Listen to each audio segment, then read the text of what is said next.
अरे पळा पळा तुकाराम मुंडे आले. होय, हीच ती घोषणा आहे जिने संपूर्ण तालुक्याला हादरून सोडलंय.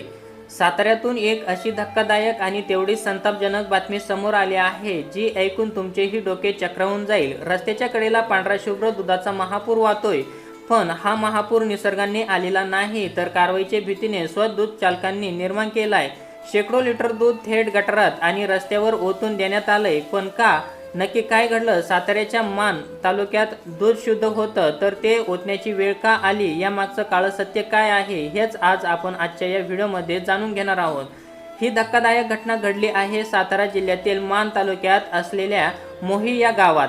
रोजच्या प्रमाणे मोही गावातील दूध संकलन केंद्रावर सकाळपासून शेतकऱ्यांची लगबग सुरू होती. गरीब शेतकऱ्यांनी आपल्या रक्ताचं पाणी करून गाई म्हशीचं दूध काढलं आणि विश्वासाने या डेअरी चालकांकडे जमा केलं. कॅनच्या कॅन दुधाने भरले होते. पण दुपारच्या सुमारास अचानक गावात एक बातमी वाऱ्यासारखी पसरली. बातमी अशी होती की तालुक्यात अन्न व औषध प्रशासन म्हणजेच एफडीएचे पथक दाखल झाले असून दूध डेअऱ्यांची अचानक तपासणी सुरू झाली आहे आणि या पथकाचे नेतृत्व करत आहेत कडक शिस्तीचे अधिकारी तुकाराम मुंडे.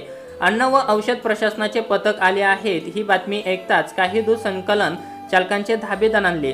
त्यांच्या पायाखालची जमीन सरकली. जर हे सरकारी अधिकारी डेअरीवर आले, त्यांनी दुधाचे नमुने घेतले आणि त्यात काही गडबड आढळली तर मोठी दंडात्मक कारवाई होईल, जेलमध्ये जावे लागेल. या भीतीने हे चालक थरथर कापायला लागले. मग काय, स्वतःला वाचवण्यासाठी त्यांनी जे केलं ते पाहून संपूर्ण गाव चक्क झालं. एका संकलन चालकाने थेट दुधाचे भरलेले कॅनच्या कॅन रस्त्याच्या कडेला आणि गटारात ओतून रिकामे केले. शेकडो लिटर दूध नाल्यात वाहून गेलं. रस्त्यावरून पांढऱ्या दुधाच्या नद्या वाहू लागल्या. पांढरे शुभ्र दूध रस्त्यावर वाहताना पाहून स्थानिक ग्रामस्थही चक्रावून गेले.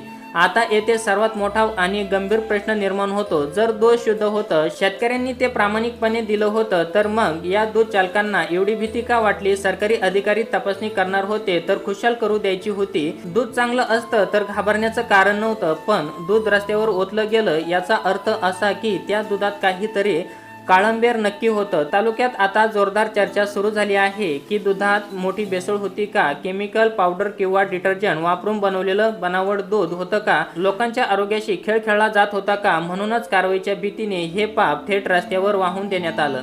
कडक शिस्तीचे अधिकारी म्हणून ओळखले जाणारे तुकाराम मुंडे सध्या एफडीएचे नेतृत्व करत आहेत आणि त्यांच्या या नावाने भेसळ करणाऱ्यांचे धाबे दणाणले आहेत. हे या घटनेवरून स्पष्ट होते. केवळ एका अफवेवरून जर एवढं दूध गटारात जात असेल तर प्रत्यक्ष धाडी पडल्या तर काय होईल? या घटनेनंतर स्थानिक ग्रामस्थ प्रचंड संतप्त झाले आहेत. गोरगरीब जनतेच्या आरोग्याशी खेळणाऱ्या अशा भेसळखोर दूध संकलन केंद्रांची चालकांची सखोल चौकशी व्हावी अशी मागणी आता साताऱ्यातून जोर धरू लागली आहे. अशा लोकांवर कडक गुन्हे दाखल व्हायला हवेच. मित्रांनो, तुम्हाला काय वाटतं? कारवाईच्या भीतीने दूध ओतून देणाऱ्या या चालकांवर सरकारने काय कारवाई केली पाहिजे? खरोखरच या दुधात भेसळ होती का? तुमचं मत आम्हाला खाली कमेंट बॉक्समध्ये नक्की कळवा. ही माहिती अत्यंत महत्त्वाची आहे, त्यामुळे तुमच्या सर्व मित्रांना आणि व्हॉट्सअप ग्रुपवर हा व्हिडिओ शेअर नक्की करा. अशाच नवनवीन आणि खळबळजनक बातम्यांसाठी आपल्या चॅनलला आत्ता सबस्क्राईब